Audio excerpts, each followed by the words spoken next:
All right, it is 6 o'clock, so we will go ahead and get started. Good evening and welcome to this Tuesday, December 6th, 2025 meeting of the Raymore Planning and Zoning Commission. If you would please rise for the Pledge of Allegiance. Huh? What did I say? 6. It is 6 o'clock. No, 16. Oh, December 16th. Thank you for the correction. Sorry. All right. I pledge allegiance to the flag of the United States of America and to the republic for which it stands, one nation, under God, indivisible, with liberty and justice for all. 6 o'clock on the 16th. I apologize there. All right. We will go through roll call. Commissioner Parker. Present. Commissioner Shanks is absent this evening. Commissioner Townsend. Present.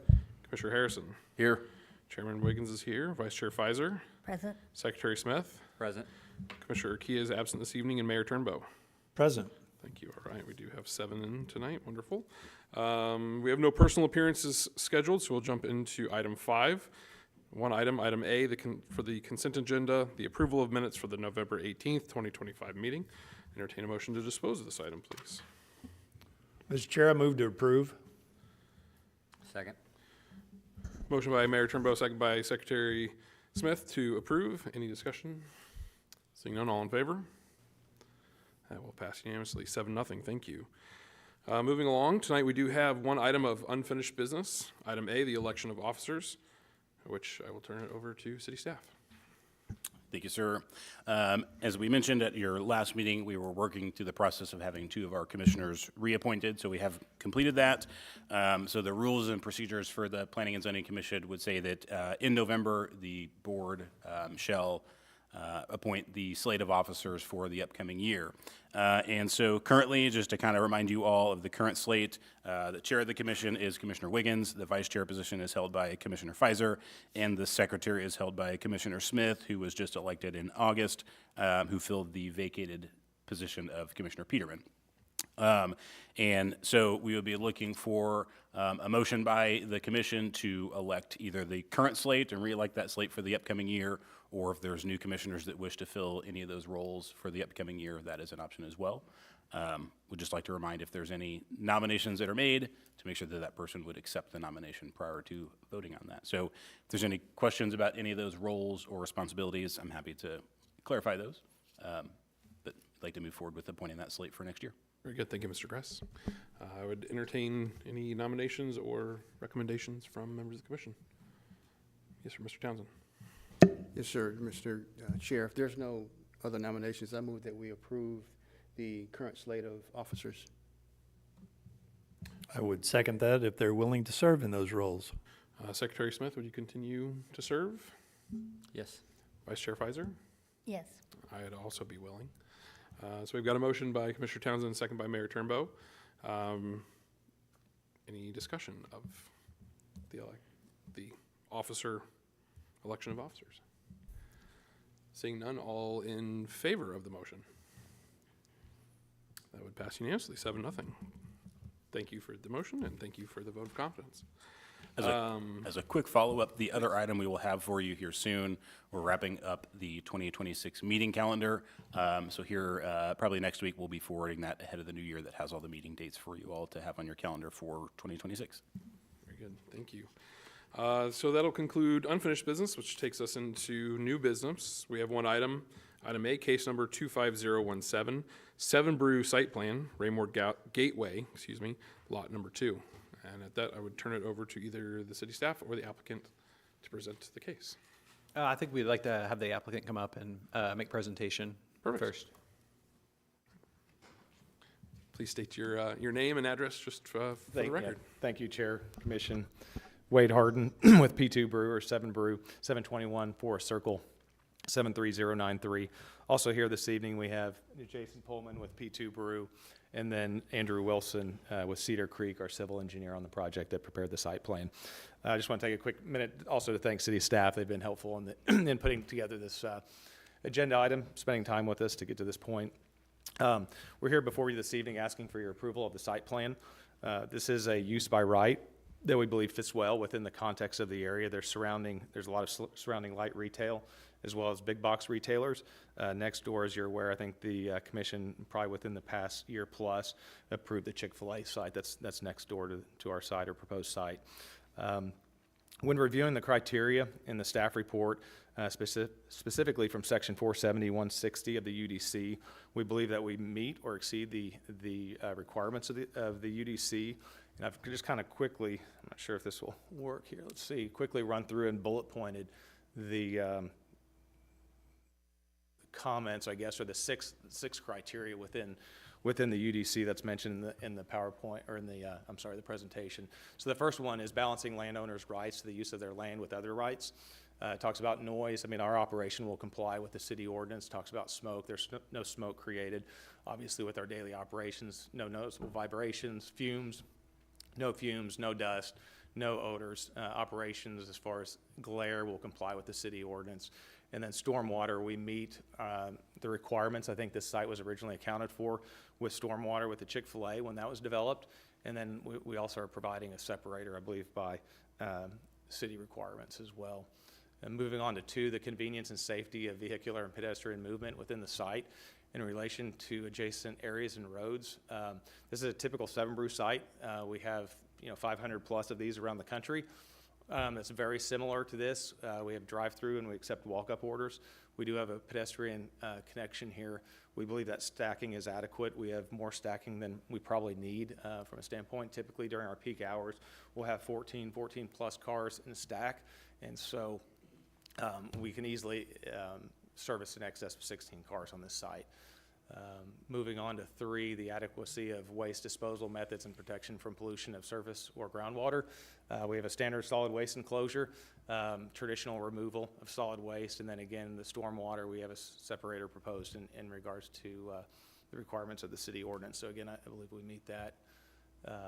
4, the protection of historic and environmental features on the site under review and in adjacent areas. There are no known significant historic or environmental features on the site that we're aware of. So I believe we meet that as well. And number 5, the stability of the built environment, particularly residential neighborhoods, by promoting urban development, which is compatible with clearly identified natural resources. Again, we believe this is very compatible. It's in context with the surrounding area. There are a number of quick service restaurants, general retail, big box retailers. There's a buffer to the north. I believe if you look at your comp plan, it shows that area is transitioning. And so this is just right outside of that special area, I think, to the north. And so, again, we believe that that's a good transition between more intense uses. And then finally, 6, the adequacy of provisions for resulting additional system demands. In short, this is a convenience good, so the demand on the road, ITE references some of the studies that 90% of our customers are pass-by traffic. So these are people that are already on the roadways that are going to probably one of the big boxes, or going to maybe on their way to their employer in the morning, and it's something that's on the way and it's a convenience good. So they're going to stop in, buy a cup of coffee or a drink, and then move on to their ultimate location, or potentially on their way back. Water usage is less than typical of QSRs. Our product is primarily water, but we average about probably 17,000 gallons a month, plus minus, if you look at stores across our system. Stormwater, again, it's very typical to most QSRs. I think our site's probably a little less paving compared to some of our adjacent users, but again, it's very similar.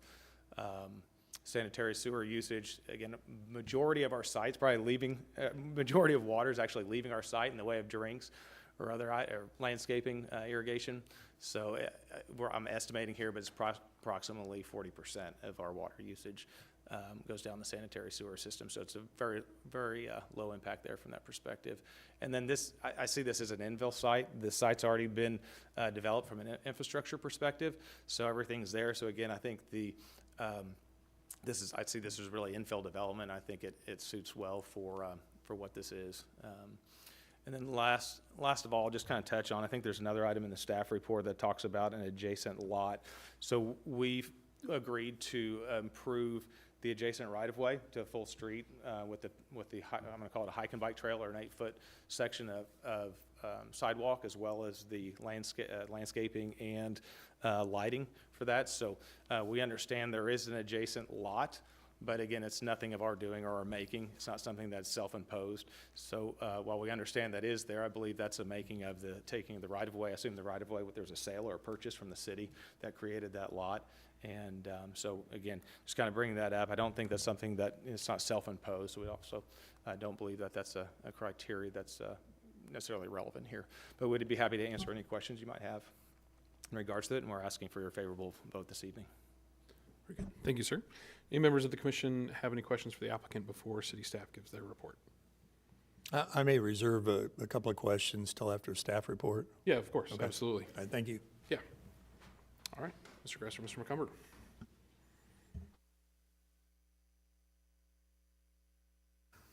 All right, good evening, Mr. Chair, members of the commission.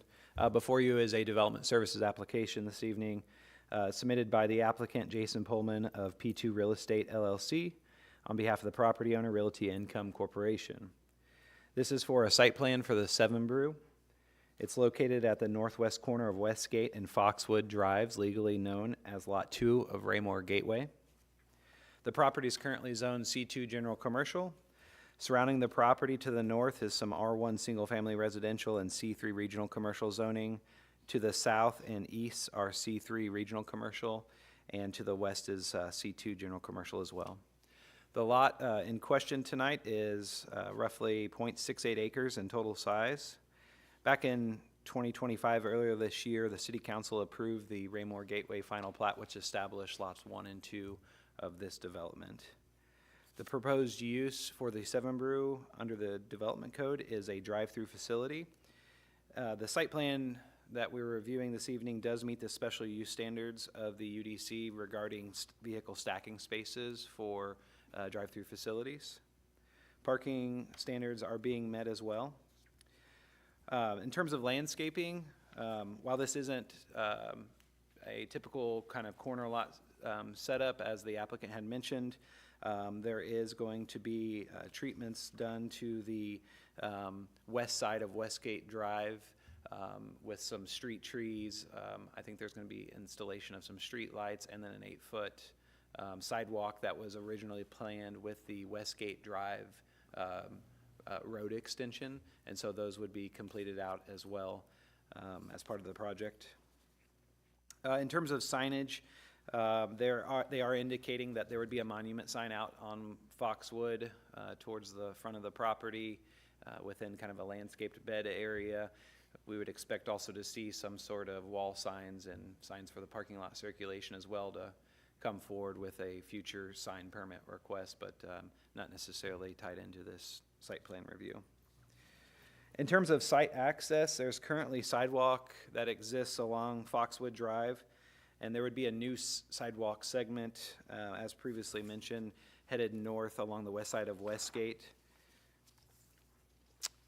On their site, they would provide kind of a private sidewalk system that would tie into that existing sidewalk on Foxwood that would basically bring people in from the public side of the property line into the site through the parking lot area, vehicle stacking area, and then eventually into kind of where the building is and where there would be, I think, a proposed walk-up window on the building. In terms of vehicular site circulation, there are 2 main points of access on the property. The first one being on the southwest corner of Lot 2. That's a 2-way drive approach. We do think that an access easement is necessary to be dedicated over Lot 2 or Lot 1, so that way that drive access can be accessed. If there's ever a change in ownership in the future of the 2 parcels, we could have some conflicts between whether or not the vehicular traffic from Lot 2 can still utilize Lot 1's property in order to get traffic in and out of their property. So we would like to see that. That's listed as a condition later on in the staff report. There is an entrance-only access on the north side of the lot. It'll be controlled by the applicant and closed off during peak times. Essentially what that would do is route vehicles through Lot 1 and to that southwest corner to extend and lengthen the vehicle stacking area and ability of the Seven Brew. During off-peak hours, they hope that the north entrance can be open so that way it's a shorter stacking area and they can just get folks into the site quicker versus going around kind of the longer way.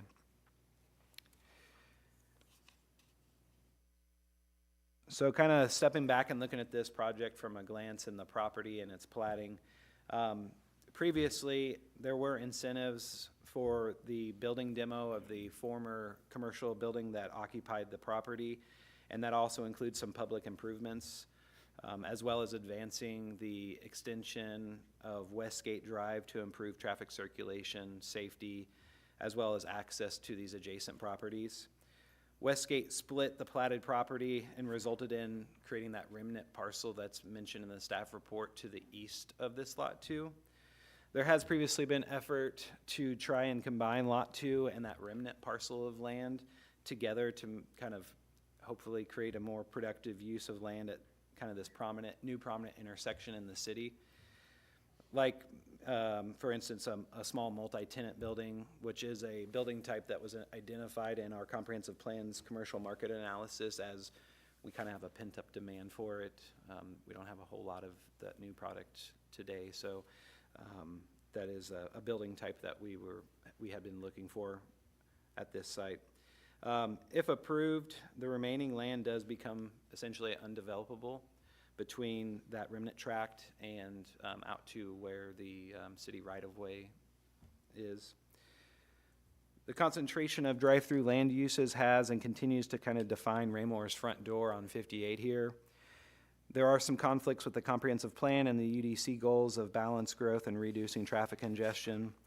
Most of the findings of fact have been met under the purview of the UDC.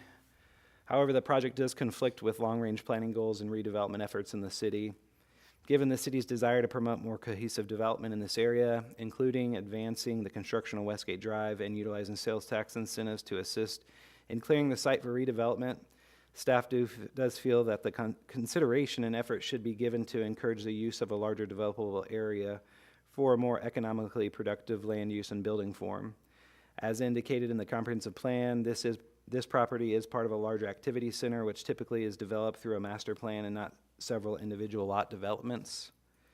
Staff recommends the Planning and Zoning Commission accept the findings of fact for case 25017, 7 Brew site plan, and recommend denial of the application. If the Planning and Zoning Commission decides to approve the case, staff recommends the conditions of approval, which are listed in the staff report, and would be happy to answer any questions that you may have. Thank you, sir. I know, Mayor Turnbow, you had some questions for the applicant. I'll turn to you first, sir. Well, I mean, one that was outlined just now was the access. I've got some concern about adding an additional access in the southwest corner of Lot 2 with regard to the proximity of Kentucky Road and Westgate Drive.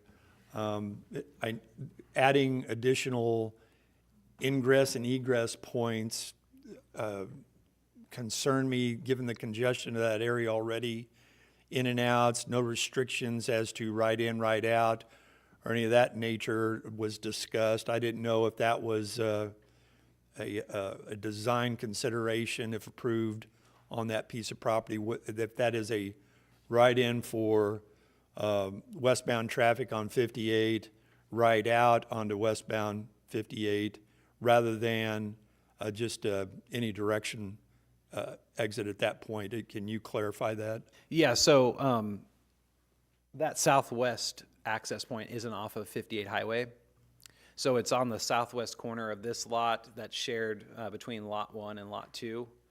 It's an existing, if you are familiar with the Chick-fil-A kind of layout in their parking lot, at their southeast corner, there is a drive I kind see of it curb now. cut Yeah, it's and hard to access. see, just outside that pink line there. Yeah, and Okay. so that's kind of a shared drive access for both of those properties. I got you. And so, But it's not another curb cut out to the highway. not out to 50, there wouldn't be any new ones to 58, Westgate, or Kentucky. Okay. These would be within lots 1 and 2 where these access points are.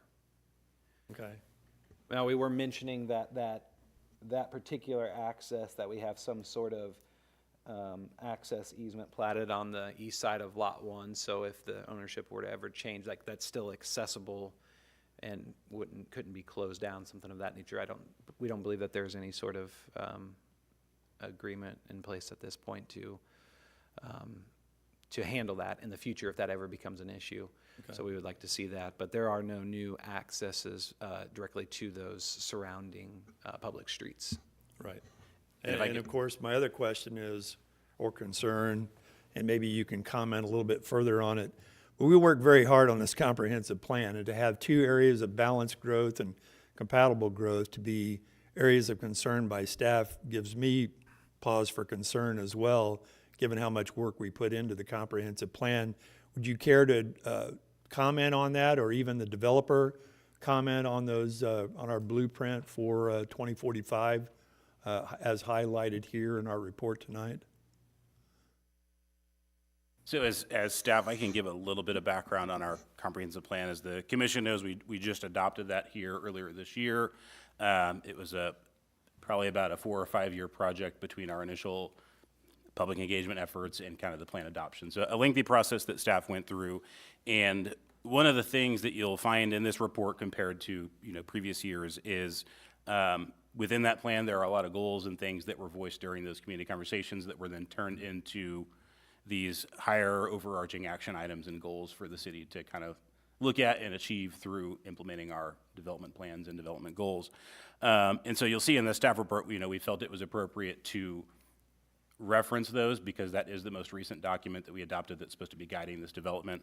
And so, with respect to kind of the balance of land uses, the one thing that we found on this particular site, and really just this overall area, is there is a high concentration of very similar building types and uses, this area, in the sense there's a lot of quick service, a predominance of drive-through oriented uses, so just really a lot of traffic congestion in this area, which without any new development is another concern that we hear a lot of from our residents, just about the congestion on 58. I did want to kind of pause and go back to your previous question to clarify one thing, if I could. So as Mr. McCumber clarified, while there's no new access points onto 58 Highway, Kentucky, or Westgate, under kind of the original development plan that we had worked through with Chick-fil-A on Lot 1 and platting this separate Lot 2, the original intention was for, if you can see the aerial photograph there on that shared access drive that Mr. McCumber mentioned, part of our original understanding is that the access for Lot 2 would be more interior to these two lots, meaning along that kind of common shared access drive. So there was never really any discussions on a new access point on that private drive that spans the northern property line, essentially the road that gets you from Westgate Drive into this development. So that kind of speaks to some of the conditions that Mr. McCumber mentioned about staff wanting that kind of controlled at peak times. Our kind of concern was with the predominance of the drive-through traffic at peak times. There's a lot of opportunity for conflict between the drive-through traffic at Chick-fil-A, the drive-through traffic at this proposed development, and then just the typical traffic that you would see either on Westgate, 58 Highway as things go on throughout the city. So while Mr. McCumber clarified there's no new access to 58, that curb cut to that private drive was something that was a little bit different than our initial review and kind of discussions with Realty Income and Chick-fil-A on the initial development of what's been built today. But kind of then back to your comment on the comprehensive plan, kind of where staff was at is just we kind of feel, since that is the most recent planning document, the Planning Commission is the Planning and Zoning Commission, and so it's important that, or staff feels that it's important that we give weight to the larger, overarching planning work for the city, while also balancing the implementation of the zoning code, kind of the two different pieces of where the commission is charged with the city. So I don't know if that answers your question or if you have any more follow-ups, but that's kind of where staff fell on the project with respect to that. I appreciate that. Any additional questions? Yes, sir, Mr. Townsend. Thank you, Mr. Chair. Could you, on that same slide, page 9, with the area photo, could you help me understand the stacking that's proposed for this particular area? So if the entrance is off of Westgate Drive, they will potentially, circle into Lot 2, but as the peak times or, they would stack off that access road back north towards up Westgate, or how does that look? And we'll kind of give our understanding of Acting the. in general, Yeah, please. so the main primary entrance for this development would be through that shared access drive that's between Chick-fil-A and this proposed development. Okay. The main access into these properties, obviously, though, would be Westgate Drive and Kentucky, right? And so the main entrance or for the circulation of the site would be for folks to come in to the development via that shared access drive. This particular development is proposing a double stacked lane around the building. And so cars would kind of circulate around the south end of the property, wrap around to the north where they would theoretically be ordering their menu items from generally the northern portion of the property and along the western property line there, where they would then be picking up their order at that drive-through window on the west side of that property line. So, as the applicant mentioned, they do exceed our minimum stacking requirements by quite a bit, just by nature of the double drive-through and looping around that building. The concern that staff had identified was just that because that stacking distance so far exceeds what our minimum standards are, there's the indication there that this could see significant drive-through traffic, kind of what is being planned for. So our main concern, whether it would stack north or south onto Westgate Drive, or further into the other access drives within this development, the users will end up, determining what the best method is to get in and out of this site and kind of wait. I do know kind of anecdotally when we had the grand opening for Chick-fil-A, that required a lot of traffic control for a few days to get the traffic patterns more back to normal. And we did see significant traffic back up onto Westgate. We obviously planned for that kind of in the short term. So that's kind of our understanding of the circulation of the site. And then if I may, a follow-up question with regard to the remnant land, or remnant lot that's to the east of there. It was spoke to, in the presentation this evening, but in these discussions for this particular application, I heard tonight that there's possibility of adding some lights and some landscaping. If that's not a part of this application, how can we legally put something? Do we own that land as a city? How is that possible that we can add infrastructure on that remnant lot, or add amenities on that remnant?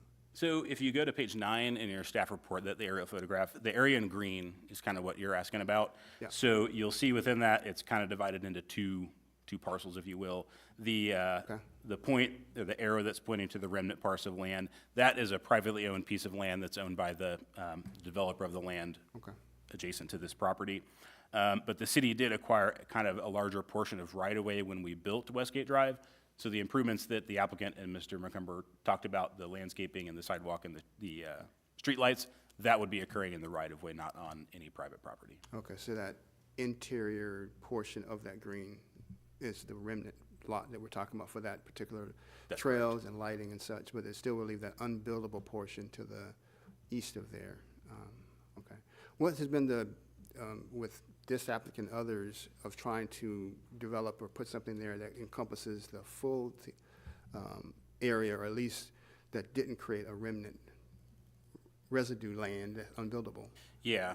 So some of the history at that, a few of you have some history of, the work that the city did with the previous building that was there, with some kind of safety issues with the building to get that building torn down. So with that, we had a lot of planning discussions with the current owner, about kind of the overall plan for how the city would approach the development of this property. So the main thing that we set out to accomplish with, I'll kind of start at the beginning, the removal of that building, right? The city conducted a blight study there to determine that the building was, essentially the end of its life. I'll say there were some infrastructure issues with that, but it also created kind of an artificial barrier between this lot and what that remnant tract was. So tearing that building down, accomplished the goal of removing the issues that were there with the building itself. It allowed some of the underground infrastructure that was dilapidated to be repaired and replaced, which then obviously supported the development of Chick-fil-A. But the benefit of tearing that building down also was that it removed that kind of artificial barrier, which kind of supports the undevelopability of that remnant tract. So, our main concern with kind of the way that this site has been laid out is that, under this proposed development, we're just putting that barrier right back, and staff just doesn't feel that we've accomplished one of the goals that we set out to accomplish with kind of clearing the site for redevelopment, working with Chick-fil-A the way that we did to get their building pushed further to the west to make the site as usable as possible. So, yeah, that artificial barrier is the thing that has had staff. Okay, thank you. Thank you. If I can kind of piggyback on that, thank you. So looking at page 9, the green outline, that is a lot X. It's not numbered here, so let's just call it lot X. When you're referring to the easement or the right-of-way portion that we took, you're talking about from the green line to the actual curb. So there's physical space, or are you talking that green section is right-of-way? I'm basically trying to get at, by filling in lot 2, this is an undevelopable lot that's going to turn into what we had before, just a bad barbed wire fence, a bunch of weeds, all the trash that gets stuck in it, and not maintained because it's not lot 2, whoever the owner of lot 2 is, it's not their responsibility. And it's not really the city's responsibility because it's not the city's land.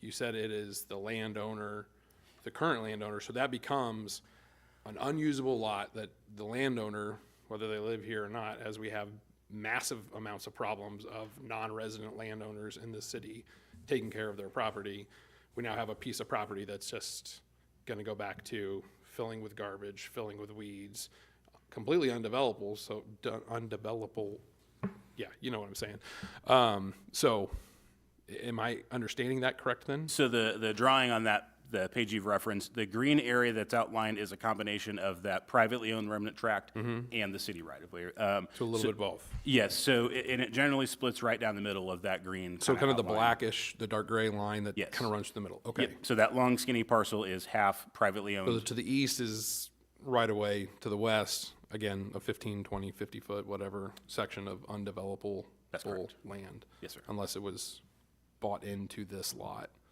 which And is not I the will case. say, some of the work that we did in our review, obviously the applicant has agreed to clean a portion of this area up. If it does go forward, our goal is to just make that area look as nice and maintainable as possible. Sure.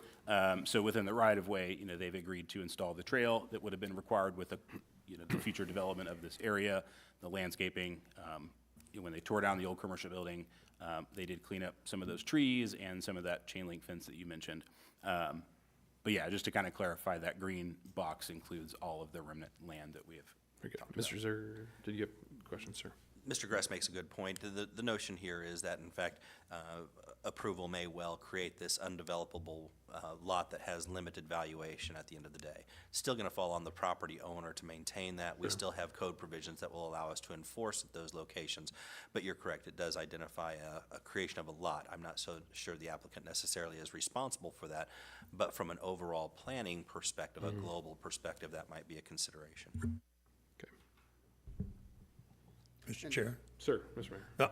Actually, I was going to follow up on your question, Mr. Townsend. So if you go back to page 4 of our report and you look at the artist rendering of the layout of the facility, I assume at the bottom right of the picture we're looking at, it is that southwest entrance that you were speaking of earlier, and they're going to do a 2-lane stack around that building and then come out on the northwest corner into the lot. Is that the case, or am I? I think what you're looking at is what our city, Yeah, that's a the UDC a as the copy of what our example. code. So that's a drawing out of our code book. So it's not indicative of this particular. No, if you go project. down past all the staff report stuff into the engineering drawings, the first, second, third, the fourth one has the best visual of the rectangle, the building, the double stacking.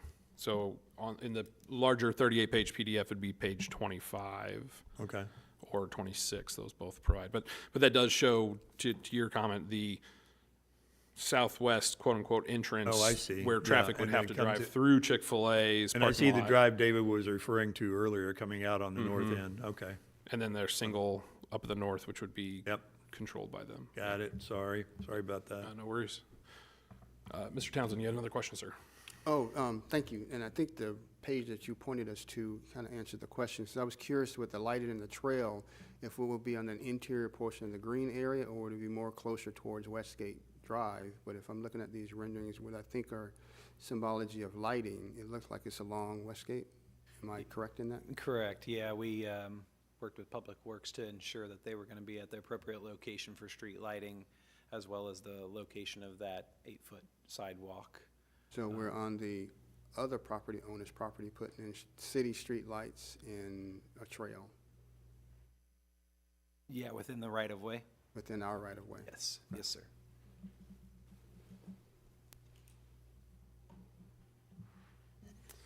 Any, And for that, I'm sorry. I'm sorry. No, please, no. I was going to ask if anybody had some That's additional on the questions. applicant, or is that on us? That's something the applicant would be providing. Okay. Any commissioners? No, that was perfect. Any additional questions or, yes, sir, Secretary Smith? How much interest in the lot have we experienced since Chick-fil-A opened? I would say in general, not for this lot in particular, but for the surrounding area, we have received a couple of different inquiries. There's been a couple of different inquiries for this particular lot, which after our internal conversations, just chose not to move forward through the application process. Seven Brew is the first applicant to want to proceed through and file the application and go through the actual review process. Okay. And then what kind of higher use or would be ideal, just to throw out an example? I'm trying to understand if they meet the bulk of the UDC and everything, why we would turn it down at the same time when they've offered to exceed UDC and make it look like a corner lot and everything at the exact same time. Certainly. So I don't know that necessarily the city has another use or another entity in mind. As Mr. Burcumber mentioned, there's a couple different options we think should be evaluated or at least further explored. By acquiring this additional lot, it opens up to obviously a little bit more usable land, more space on the property, whether that is for another more quick service, casual sit-down restaurant, or one of the things that was mentioned in that market study, like Mr. McCumber said, is just general leasable white box space, if you will. Right now, there is a general pent-up demand for leasable space in the city. We think that could be a viable option, whether it's a 2-tenant or a 3-tenant building. It would still be limited on its size. We also think that somehow acquiring that additional piece of land could lend itself to just a larger building, a larger footprint that isn't so focused on just the drive-through traffic. And that really is just kind of rooted in our concern of the conflicting traffic movements because of the heavy focus on drive-through traffic for both of these lots combined. So hopefully that answers your question. And have we talked with Chick-fil-A at all about what they would want next to them that would maybe help complement their business? We have not, they don't own that property. So we've had, most of our conversations have been with the property owner, Realty Income. I don't know that they've voiced the same concerns that the city shares. They were in support of moving forward with this project. We have not gotten any complaints or anything like that from Chick-fil-A, though, if that's what you're asking. Okay. Mr. Zare, I saw you trying to get my attention, sir. Thank you, Chairman. Just real quickly, you've had a number of questions that have gone to staff at this point, and I'm sure a number of them may well have impact with regard to the developer. You may want to give the developer an opportunity to respond to some of these questions as well. Yeah, absolutely. Of course, definitely would welcome any additional info if you guys had anything based on any of those questions by any means. Yeah, just taking a few notes here. So first off, I'd say obviously the comp plan, I assume, was adopted by resolution. I understand the importance of it as far as a guide to overall development. I think in this situation, we are use by right. We are meeting all the requirements of the development of the code, of the ordinance. We are trying to go above and beyond understanding the intent of, the idea that this isn't a corner lot, but we are willing to go above and beyond and try to create something that works well for us as well. Obviously, being there, we want this to look, a nice groomed, manicured area. In regards to traffic, again, I'll just kind of reiterate, this is a convenience good, so there's not a lot of additional traffic on the road. If you look at IT, again, the traffic engineering manual, some of those studies show over 90% of pass-by traffic captured here. I think the other thing that I'll let Jason comment on, the lot that we're talking about it's under two separate ownerships. And Jason has a little bit better background on it than I do, but there has been discussion around that. There are a few issues there. There's also an easement that's in place. So I think there are a number of challenges. We've attempted to work through that, but I think Jason can probably enlighten you a little bit more on some of the realty income and the discussions between property owners there. We'll see if I can enlighten you. I'll try. I've heard a couple times that by doing this, we're going to create an unusable lot or an unbuildable lot. There is currently an unbuildable lot. And the lot owner isn't, Realty Income does not want to buy that piece because there's no economic benefit to them to do so. They've made that crystal clear. The city, I think, had some discussions, they can speak to that, about buying the lot, but the price was not reasonable. That lot owner originally approached us to put a 7 brew on that lot. And what we found out, and we can fit on lots that most people can't. And what we found out was it was an unbuildable lot, and we couldn't fit on it. So I don't think, if Realty won't buy it, the city doesn't want to buy it, it's just going to remain that way. We'll take care of it. We'll make it look great. We'll put sod on it. We'll do whatever we need to. But Realty, the other thing I would say is Realty Income has made it crystal clear. They do not build multi-tenant buildings. They do single-tenant net buildings. That's all they do. They also don't sell real estate. They own 10,000 properties. So there's really not much else we can do. I think we're a great use for the property. I think we will bring in more income than most users would that would fit in a multi-tenant building. Like Wade says, I don't think there's going to be a traffic issue. We have these throughout Kansas City, and we have allowed plenty of stack to where I don't think there's going to be any issues pouring out on the streets. That's something we're very careful to do because we don't want to be in that situation and be a bad neighbor. Did that clear anything up? But I think one of the points I want, we are not creating an unbuildable lot. It exists. We will take care of that. We will maintain it. We will make it look good because we don't want it looking bad next to us either. I think that's all I had for now.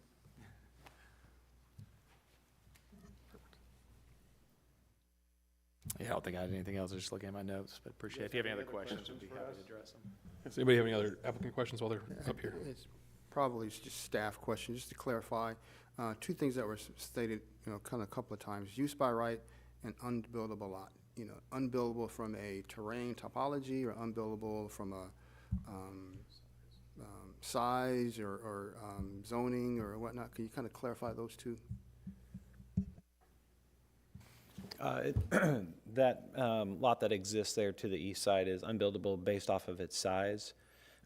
When you were to take into consideration setbacks, other development standards for whatever could be proposed on it, you just simply can't fit anything on the lot. Maybe some sort of kind of out-of-the-box unique thing that has to go through some sort of special zoning category in order to do a kind of a planned development sort of thing. Could be. We don't really think that that's probably all that likely. The big picture was to try and figure out a way to get it under one common ownership to expand the footprint of the lot, whether that also includes some of the additional right-of-way space that's also there, because there's a bunch extra left over as well, to get a bigger lot area for a more substantial development on that corner. That was kind of the idea. Whatever the avenue to get there is something that we were willing to and kind of hoping to continue to work through. Whether that happens in 6 months or however long it takes to do that, that was kind of a identified priority early on in the redevelopment of this site. So, Mr. Zer, sir. Sure. To follow up on Commissioner Townsend's comment there or question there, the use by right. I would direct you back to page 2 of the staff report, which talks about the site plan review and identifies the 6 factors that are associated with that. The fact is a commercial site, it's a commercial use that's being proposed to you this evening. The 6 factors have been outlined in the terms of our UDC. Those 6 factors include a number of items that the staff has reflected on and has provided input on. The one that has been kind of the focal concern, I think, under number 6 is the city's growth management plan and how it complies with the overall concepts of what our master planning and our planning department focuses its efforts. So I from a perspective of use of a right of use, it's commercial development, commercial use. They still have to comply with the site plan obligations. They believe they have satisfied all 6 of those items. If they do so, that would make it an obligatory, not an obligatory, that's probably not right. That would decrease your legislative discretion for it. If I could add to that, just for a little more clarity, on pages 10 through, it'd be about 10 through 13, would be the findings of fact. So in the code, for each type of application, those are the spelled out findings that an application should meet in order to be, approved by the commission or the council or whatever body that the applications are in front of. So those 6 findings right there, or it's spelled out there, those will explain kind of the basis, the boiled down points for the areas that staff does not feel that the zoning code or the comprehensive plan are being supported the way that they should be. As Mr. Zur mentioned, the applicant has made, their statement that they meet the minimum standards in the zoning code, and I don't necessarily think staff would disagree with that. But in there, you'll see there is some weight given to other adopted plans or redevelopment plans for the city. There's some information in there that we talked about with respect to the traffic. So, the applicant mentioned, as you can see, that's their typical circulation plan and general layout for a proposed development. We just don't feel that application in this location is necessarily in support of that overarching plan for the city. So I just wanted to kind of direct the commission there. Those findings of fact is where you'll find what staff's recommendation is really rooted in. In the beginning of the packet is obviously the compliance with the general standards of our code. I just wanted to draw a clarification for that. You bet. So with the comprehensive plan, because obviously that keeps coming back up, and I'll, be honest, I don't know word for word front to back. I assume that takes into consideration would be just very straightforward, nearly identical businesses within a very short distance from. Just to be completely honest, we hear people all the time, we have so many of this, we have so many of that. Within 1,000 feet, you have multiple businesses potentially that could be classified as duplicate businesses. I realize that's not necessarily our charge in planning and zoning, but as part of the comprehensive plan, would that incorporate variety of, and obviously the consumers would be the ones who would determine whether or not, a business is viable, but, in less than 6 months, we had a commercial location open that contains a drive-through that sells primarily morning traffic beverages and food. 10 feet from that is another business that does the same. Across the street is another business that does the same. So, people always complain about banks and dentists, but we have so many of the same things. But is there some clarification regarding the comprehensive plan, regarding variety of offerings and that kind of thing? That's just my big concern. Sir.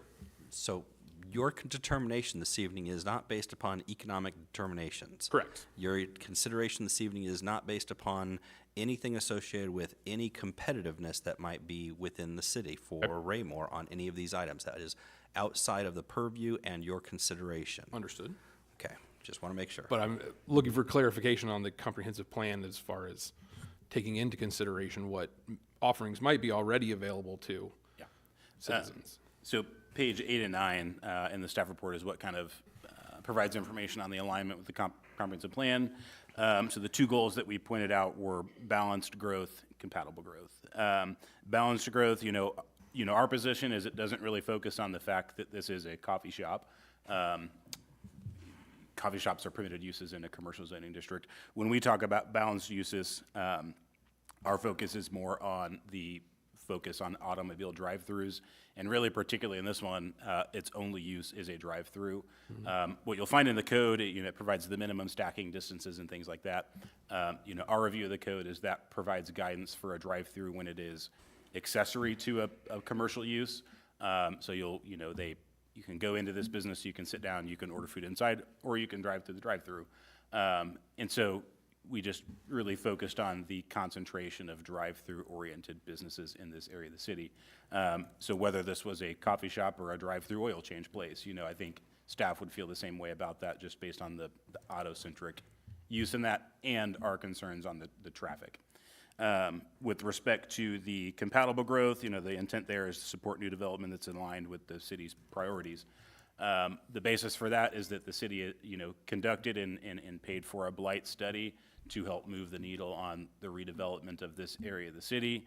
We implemented that with the demolition of the building and the redevelopment of one lot. So it's staff's kind of position that by the city adopting that blight study, adopting that by ordinance, the council passed that. In addition to the comp plan and the zoning code, that's another document that is out there that is the priority of the city. In that in particular, kind of goes back to what staff's position was on, that remnant tract of land. We knew that particular piece of land was undevelopable. That's the reason that this project didn't go forward previously, years ago, on that particular lot. So the main goal of that blight study and the redevelopment was to fix that. And so that's kind of where staff keeps going back to. We recognize that it's been undevelopable since the road was built. In an effort to clean that up and get rid of that undevelopable piece of land, our hope and the intention was that we would have liked to have seen the ownership and the abutting property owners be more interested in kind of working together to accomplish that. The applicant mentioned there were attempts that were made for that. Limited progress was made at best, and so the applicant did decide to move forward. So those were the two main goals of the comp plan. Like I said, staff's concern isn't at all that it's another coffee shop. If residents want to buy coffee, they'll choose where they buy coffee. Our concern was more just about the form of what's being built here, not the particular individual use. Very good, thank you. Any additional questions from members of the commission? If not, I would entertain a motion to dispose of this item.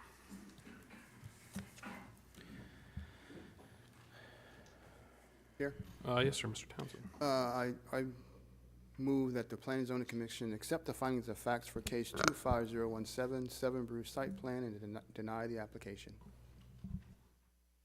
Is there a second on that motion? I'll second that. Okay, I've got a motion by Commissioner Townsend, a second by Mayor Turnbow for the Planning and Zoning Commission to accept the findings of fact for case 25017, 7 Brew site plan, and deny the application. Any discussion or comments on? Sir. Yes, I'd like to explain a little bit more. The findings of facts that I find in here, that the staff presented, were adequate, and they also speak to our comprehensive plan and our goals that we have for the city, in particular to this site. So those are the reasons behind my motion for the vote, motion for the matter this evening. Very good.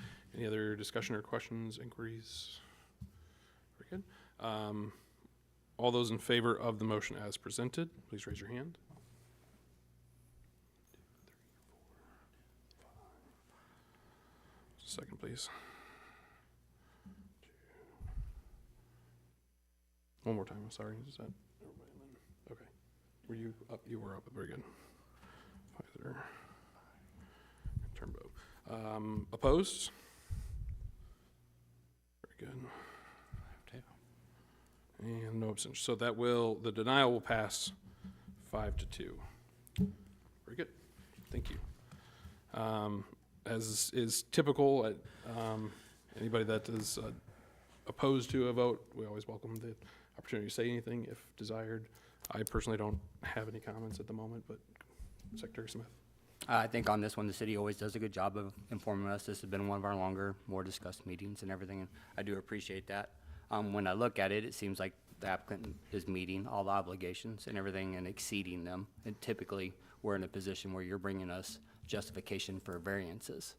Like Chick-fil-A, for example, had a handful of variances to get them in on the lot and everything. I think there should be the neighboring consideration of what Chick-fil-A would like next to it. And the applicant mentioned that the property owner doesn't do multi-tenant like the city in its comprehensive plan would think would be ideal for that, and that's the reason for my no on this. Very good. All right, thank you. I'd like to express my yes, if I could. Absolutely, sir. I'd be So welcome that. I voted to deny the application for a couple of reasons. while it is difficult because of the land ownerships there, I don't think it's insurmountable for us to comply or to move forward with the ability to use that land for its highest and best use, which was what part of the blight study prepared for us when we moved forward by doing that blight study. Now, there is a difficulty because there's two different landowners and a right-of-way that really the city has control over. But if we're able to get that heavy lift and get the entire piece of the property, other avenues of development then open up. And I didn't want to see us limit our opportunities at this point. And that's the reason for my denial vote. Thank you, sir. Does anybody else have any comments that they wanted to add? Okay, very good. All right, so that will conclude our new business this evening. With that, we go to item 8, our city council report. Mr. Zur.